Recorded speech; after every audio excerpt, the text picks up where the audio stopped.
Hello and welcome to Real Reflections, Cinema's Societal Mirror. We're your hosts. I'm Kevin. I'm Chris. Today we're going to be talking to you about David Lynch's Blue Velvet.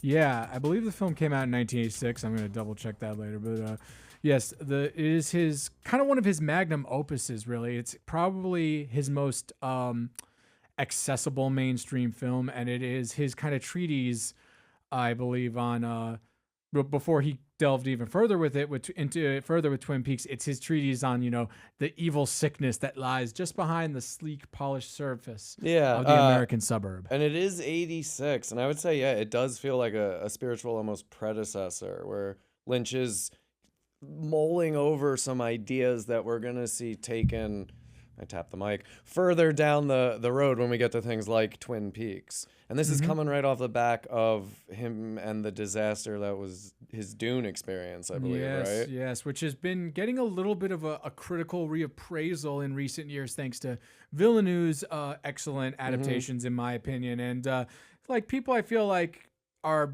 looking at Lynch's version of it a little more kindly and with a little more understanding that he dealt with heavy studio interference and respecting his attempt at his vision filtering into it. And so that was where he first worked with Kyle MacLachlan. So this film sees him returning with Kyle MacLachlan in the lead role of Jeffrey. And we've also got, as far as I understand it, Laura Dern's first appearance in the universe of David Lynch. And how excellent is that shot where she kind of first just walks out of the shadows right outside her house, very dreamlike, just the encapsulation of Lynch's filmography just in one shot, I feel like. Yeah, actually, it's interesting your choice of words there, because in prepping for our conversation, and thinking about this, that is how I would describe David Lynch's work in general usually, right? But this Blue Velvet, for sure, right? It's very dreamlike, where when it ends, I am waking up for a dream, trying to make sense of something that's rapidly vanishing in that twilight zone between awake and asleep. Absolutely. And it is very interesting and synonymous with his work. So it's very much like a dream, and many dreams in this film, I would say. And if by chance you haven't already seen the film and you're listening to this, first of all, take a pause and go watch the movie. It's 2 hours, but 2 hours well worth your time. Studio mandated 2 hours. I didn't even know. To keep what happened with Dune from happening. Oh yes, okay, so it couldn't be too long. You're right, because I do believe his original cut was way long. Yeah, I think it was 4 the original, but it was he was contractually negotiated to do a 2-hour cut. Jeez, yeah. Okay, well, and that might be the last time he allowed a studio to do that tell to him. Yeah. So the 2-hour story is of a young man named Jeffrey, who is back from school in his hometown because his father, we see in the beginning, his father is in declining health, and he's back working at a local hardware store. And it starts off very simply enough, where Jeffrey's just kind of this quiet all-American boy, just kind of going through the motions of life. And then he's walking through a field one day and happens upon a severed human ear. And the man, he's just filled with this natural curiosity curious. That's how I would describe him. He brings it to the police station, and then he talks to an officer, and next thing you know, it just kind of, everything just kind of seems to unfold a little naturally, to the point where you don't realize just how quickly things are escalating until a certain point, kind of towards the end of the first act, where he is in an apartment building he shouldn't be in. But yes, he rapidly gets involved with a kind of strange criminal ring involving a lounge singer played by Isabella Rossellini by the name. God, it's something with a D. It's not Dolores. Oh man, I watched this. I literally watched it this morning to prep, and I'm forgetting her name. I am so sorry. I believe her last name was Valens or something, but she's a lounge singer played by Isabella Rossellini, and she's living in her apartment. She's got strange men coming in. Dorothy's her name. That's what it was. Dorothy Valens, this lounge singer, has all these strange men coming into her apartment.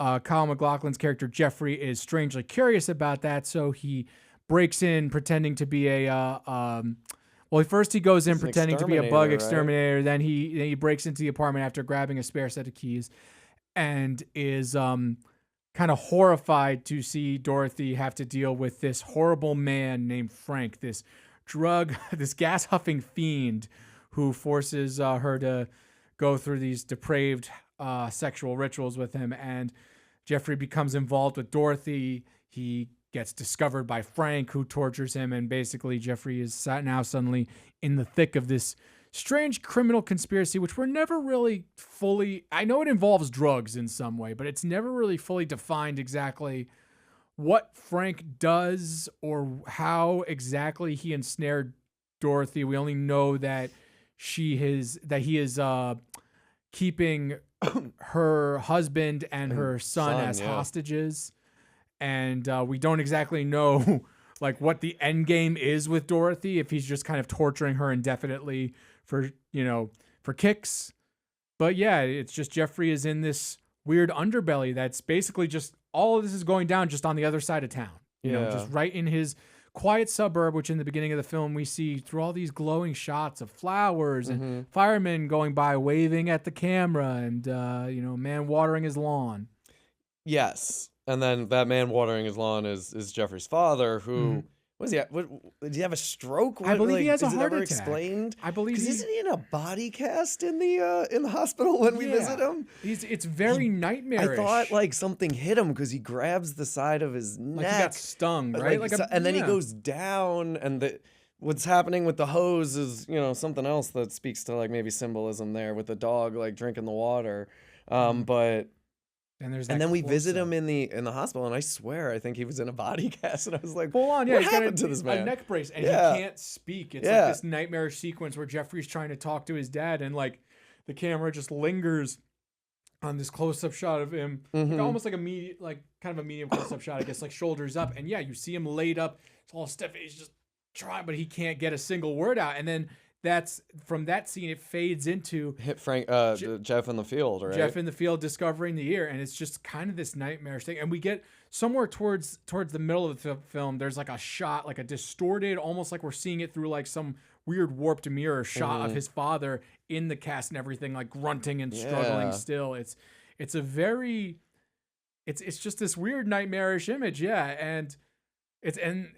God, I mean, this movie's filled with that stuff. Also, in that same sequence where the father falls, we cut under the ground, right? Under the ground, and I mean, listen, it's about as subtle as a jackhammer, but there's your symbolism right there. Just under the surface. Yeah, and maybe maybe one of the ants somehow crawled up his neck and bit him. He got bit, but because I can't visually we are telling a story there, right? Yes. And I'm trying to figure it out because there is the symbolism of just under the surface, which this movie is trying to show you with this story, right? But in that scene, the ant and there's got to be some kind of connection. We would hope. Yeah. I have guesses to how like Frank and Dorothy started, right? Like I think he saw her singing, right, and became obsessed, right? Because we see the effect music has on him, right? That song in Dreams later in the movie, right? Like brings him to tears. So I think he like got obsessed, tried to woo her, found out she was married with a kid, and like it became a total possession, you know, like absolutely. And I don't know that there was an end game. I think he keeps her forever, and he tortures, manipulates, dangles that family, and it doesn't end well. Sadly not. No. I'm not sure this movie ends well in any way, but it ends better than it could have, right? Yeah, if Jeff hadn't got involved. Yeah, I guess it does end well to some extent, but it's questionable because again, like. There is this idea that like there's just always this darkness just around the corner and you can never, I don't know, you could try to reckon with it. I mean, there's that great scene, again, kind of midway through the movie where Jeffrey is talking. And I feel so awful that I'm forgetting the name of Laura Dern's character. Please, look that up while I ramble. But she talks about a dream. And once again, Lynch and dreams go hand in hand. But she talks about a dream of the world being kind of just covered in darkness. And it was just dark for so long. And then all of a sudden, then these robins come. And with the robins, she even says the robins represented love. Like she's straight up saying what they symbolize. Right. And with our stop motion robin puppet or whatever. Yeah. There's like that little robin at the end.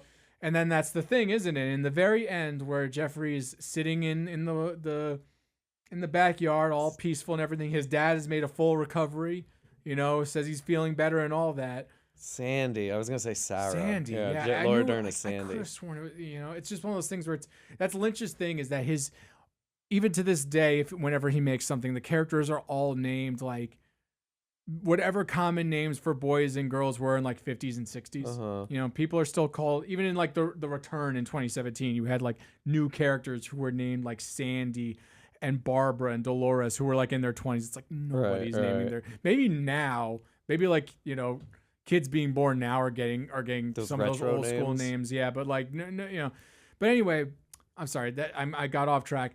He just gives us this perfect metaphor about what the robins represent and everything. Mm-hmm. And it seems that insects represent the darkness and the evil, and robins represent love. And think about it, when Jeffrey and Sandy and all them and his his aunt and everything are all in the window or in the kitchen there, and they see the robin perched on the windowsill. It has a bug in its mouth that it's still like wriggling a little bit. And they even commented, the aunt's like, "Oh, I could never eat a bug," and stuff like that. It's just, and I think we're supposed to take it that good did win out this time. Mm-hmm.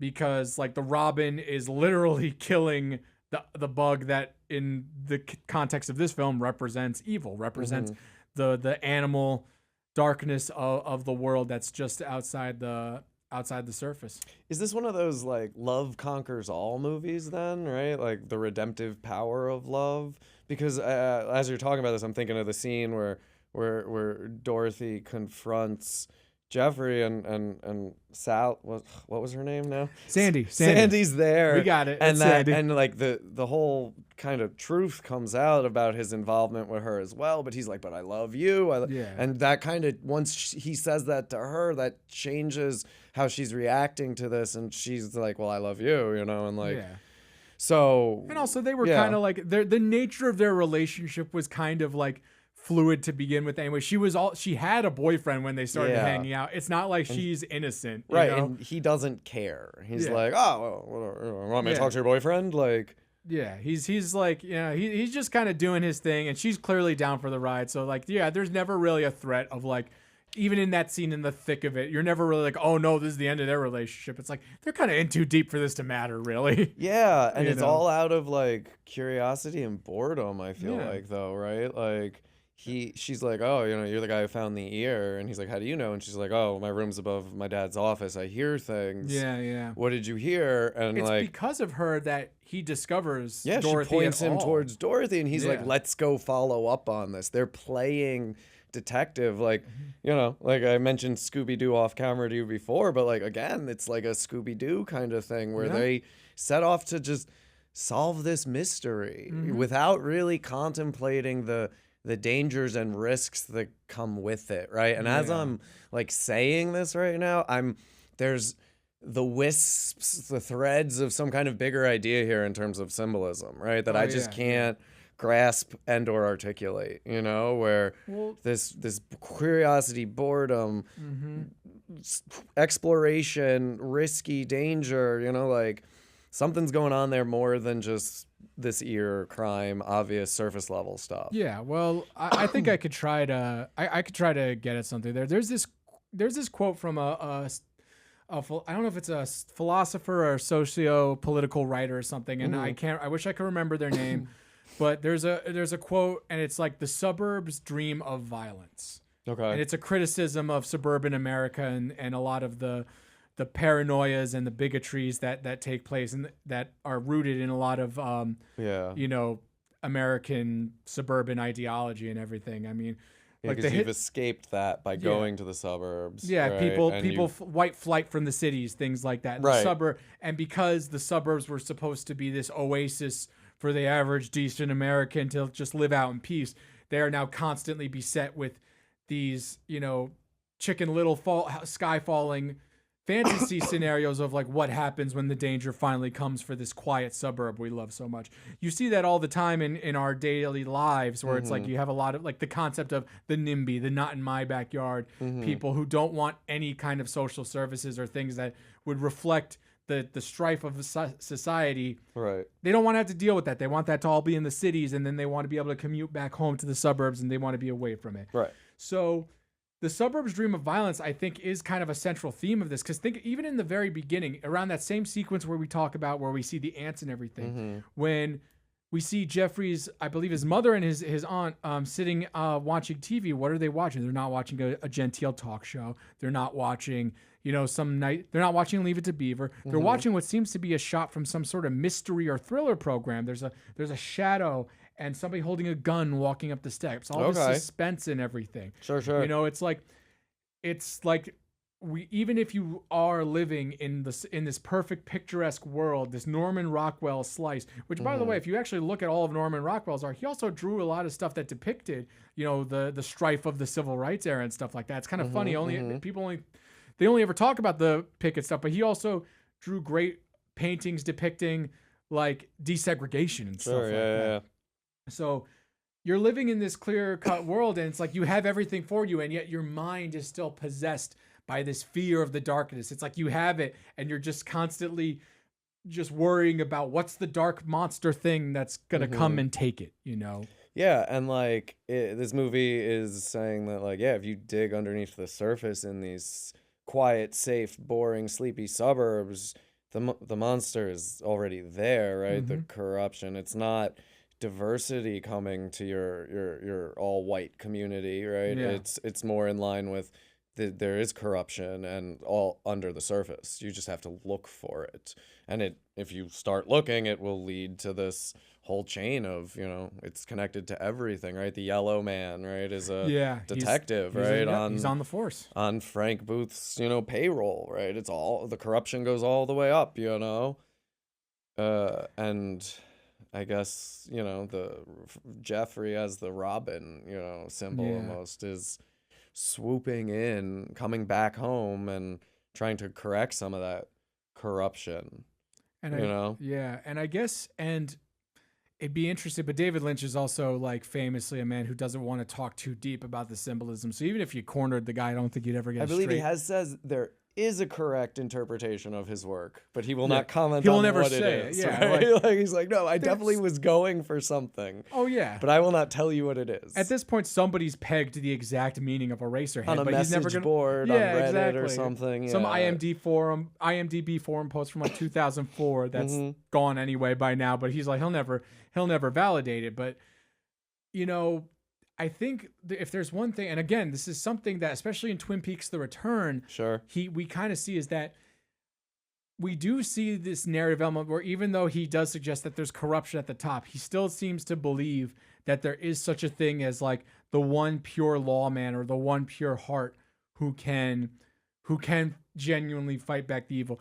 In the case of Blue Velvet, it's definitely meant to be Jeffrey, but he also gets big help from Sandy's father, the police chief, who even after finding out that the yellow man, is a detective who works for him, and Jeffrey, there's that scene where he sees them at the house. He's like, oh my God. But he's like, Jeff, trust me, I'm doing a thing here. I know what's happening. Like, I'm keeping him close. Like Lynch does seem to imply that there is such a thing as people who will do the right thing in positions of authority. Now, either he genuinely believes that, or maybe he's kind of toying with that belief and is, especially something more in The Return. I don't want to get too bogged down, but he kind of look, Cooper literally fist fights Bob, the evil entity in Twin Peaks in The Return. Like, it's a very almost common, and I feel like by The Return, he's maybe lambasting that idea a little more, but I think in Blue Velvet, he's presenting it genuinely. Yeah. Which is an interesting thing. It's interesting to kind of look at those two depictions of the idea of the true-hearted hero and like see how maybe age and wisdom has shaded his touch the mic again. Shaded his take on that. But because Sandy's father is the presented morally good and uncorrupted, right? Because Jeffrey does succumb to temptation over the course of this. You know what I mean? Like there is a level. He's tarnished a little bit from this experience, right? And I don't know, of the male adults we get presented, like Sandy's father is the role model, the father figure of several flawed father figures, you know. Her father is like a good man, you know, Yeah. and that's yeah, right. Like you would either believe in that exists, that you know we have to find those good people and depend on them, because her father, like without him coming to protect her and Jeffrey, right, like that ends very badly, right, the Yeah, movie, Frank would have you definitely know, killed him. right, Like, like Frank could have let it go and gone away, but he didn't. He came back, right, like yeah. so you need that. There are, authority can be corrupt, but there are still people in authority who aren't, right? And Yes. that's who we need to place our trust in, you know? Yeah, I mean, and there's an optimism there. I myself have difficulty maintaining that optimism these days, but like there's something there, you know. There I think we all want to believe that the people who choose to get into lines of work like that like genuinely want to help, you know.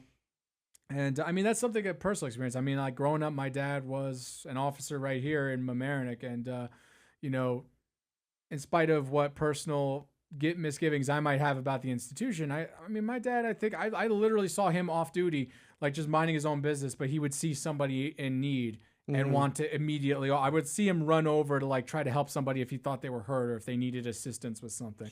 So it's like, you know, I could definitely get behind that idea of like, you know, God, you gotta hope out there that there's some people who really are in it to help, because those are the people we need now more than ever.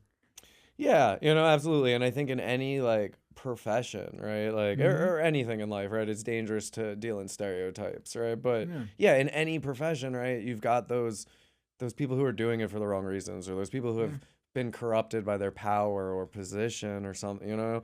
And depending on, you know, the cultural swing of things at any given moment, right? The tendency is to let one of those competing stereotypes kind of overwhelm the conversation, right? All police officers are heroes. It doesn't feel legitimate and feels like it devalues those who really are, right? Yes, absolutely. But all of them are crooked and corrupt and whatever does Also the same feels in like the a other broad direction, yeah, you know what I mean? So, yeah, right? Like that's there. And I think it is interesting because I wonder what Lynch has to say about law enforcement, right, in our current climate. If he still believes this, if he ever believed it, right, honestly, right? But does he still, because I would argue yes, right? He believes probably that there are those good detectives, men, you know, in the world. He's been hard to pin down politically over the years. I think the funny thing is, I think around the 80s, he was my understanding is that he was pro Reagan around the 80s. So I think he was actually politically. Well, that's just supporting one of your own, right? Yeah, right. Like Reagan right out of Hollywood. I know, yeah. Like, yeah, I don't know. So I think ironically he might have been a bit politically conservative, even though the thing is, like, ironically, I doubt many Republicans were like David Lynch fans around that time. They were like, what is this weirdo doing? You know, they probably couldn't stand him, but you know, and Dennis Hopper too. Dennis Hopper, I think around that time he was a classic, like super liberal in the 60s. I mean, literally, come on, Easy Rider. Like this guy was the face of that movement.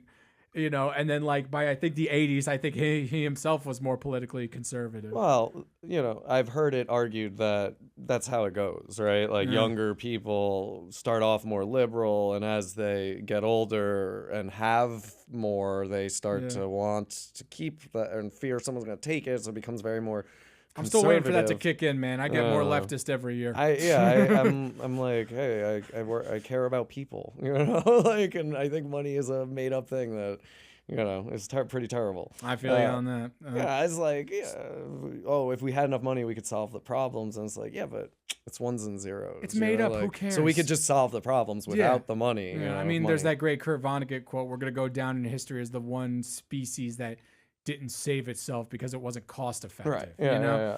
And I think Lynch has kind of tackled that. I think again, man, well, we're just gonna have to talk about Twin Peaks at one point, because I think that's another thing he kind of in his own weird way tries to talk about. I think in his work there is the belief in conservative values, right? He believes in those things, but I think he's disappointed in the world. He's not Yeah. seeing He's people live disappointed up that to nobody stuff. does it. Yeah, something like Yeah. that. And I think that's what a lot of his work is trying to show, right? By the seedy underbelly underneath the suburban Yeah, surface, right? yeah. He believes the suburbs can be a good thing with good people, right? But if you look at it, that's not what we're getting. It's not living up. Yeah, You it's know? the failed potential. And then, I've said that, right? Where I'm like, no, I have high expectations for people. They just let me down, you know, Yeah. like from a writer standpoint, where people are like, oh, you think people are terrible. And it's like, no, I expect like a lot from them. And often people don't like live up to that, you know? I go in wanting every person I meet to be like their better self. Right, It's just yeah. unfortunately time shows you other things, and it is what it is. I think Lynch is just another. I think he's definitely a sensitive human being who struggles with that. I think a lot of artists are, and he's just kind of a typical example of that. And I don't think it's any surprise that later on he turned to transcendental meditation to kind of to get through that. And Okay. I actually have this book with me. This is actually shout out to Dave Golden. Speaking of teachers over at Rhinebeck High School, he gave this to me as a gift because he saw how much of a Lynch fan I was becoming back in the day. As a gift when I was done interning with him. But there was this passage here about darkness. I just wanted to read real quick. Yeah. Oh yeah. This is from Catching the Big Fish, by the way. And I recommend this book if you want to read his thoughts on transcendental meditation and filmmaking and everything. But for the chapter Darkness, he writes, people have asked me why, if meditation is so great and gives you so much bliss, are my films so dark and there's so much violence? There are many, many dark things flowing around in this world, and most films reflect the world in which we live. They are stories. Stories are always going to have conflict. They're going to have highs and lows, good and bad. And there's more there, but I think that kind of reflects in and of itself. I think he's a very idyllic man and a very sensitive, dreamy soul, but I think the reason violence comes so often and darkness comes so often into his work is because, hey, if you dream a lot, you're going to have nightmares. So that's just the yin and yang of it all. But then I think also, sadly, he is a man who's just really, I don't want to see too dramatic, but I feel like genuinely almost tortured by the fact that like life so often fails to live up to those dreamy ideals we try to live by. And I think he's over the course of his career, I don't mean this as a negative, right? But like struggling to try to express it correctly, like in terms of getting it right, what he's trying to say, how he sees like I see him going back to ideas and refining them, trying it from a different angle, like growth. But yeah, he's figuring things out. Like it's a very similar message, so he's trying to articulate it better each time, and I think that's really interesting. And I will say that like this conversation has like helped me a lot, because I walked away from my viewing of Blue Velvet, like again in that waking up from a dream where I'm like, yeah, something's going on here, but and now talking with you, Chris, I feel like I have a little firmer grasp on like a lot of it, like especially the stuff with the suburbs, so that's cool, and thank you. You want to do the wrap up? We do this. Okay, so thank you everybody for listening to Real Reflections, Cinema's Societal Mirror. There we go, both times. Boom, intro and 2 times in a outro, row. we crushed it. If you're listening to this, thank you so much. Please try to share. We do this little podcast monthly. I think we're really starting to get on a roll with it, man. We're hitting a stride. And thank you to LMC Media for hosting us here. Support LMC, support public media, because it's what allows conversations and good media like this to exist and thrive. So thank you very much, and we will see you next time. All right, we're hosts. I'm Kevin. I'm Chris. And keep watching and listening. Yeah, keep on dreaming. All right, good night. That's what Lynch would say. That's good.